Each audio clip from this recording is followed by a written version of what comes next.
What's going on, guys? Welcome to NFT Reviews episode 2. Today I am doing a review on the Cryptocults NFT collection.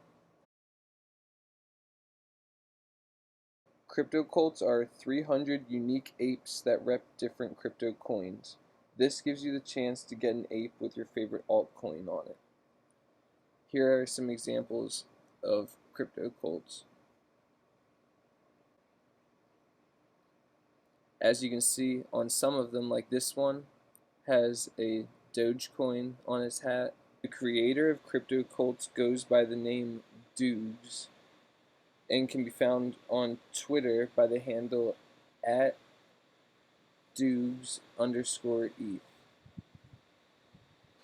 According to his Twitter, for the last 100 cultists, they are taking altcoin suggestions to sprinkle into the collection, so you can drop your coin in the comments.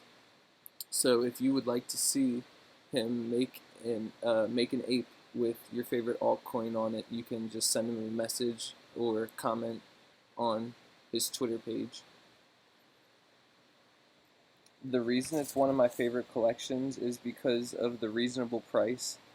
You can buy a Cryptocultist for 0.01 ETH, which is fairly cheap in the NFT market. That's in my price range, especially when some NFT collections are over 1 ETH. I recently purchased a Cryptocultist. I got number 121. He's got a little Bitcoin hat and a gold chain and an eye patch, so I thought that was cool. It cost me 0.01 ETH.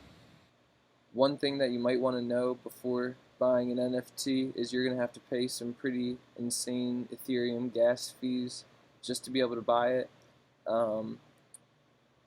So that's just a warning.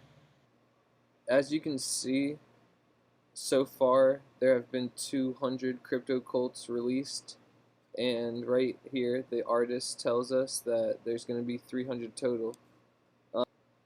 So by only making 300 Cryptocultists, this creates scarcity in supply, possibly making the value of this NFT collection go up over time as more Cryptocultists are taken off the market. So I bought this in hopes of, in a couple years, maybe a Cryptocultist will be worth 1 ETH instead of 0.01 ETH. I'll keep dreaming. Let me know in the comments section what you guys think is going to happen with this NFT. Thanks for checking out my video. Definitely subscribe to my channel. Peace.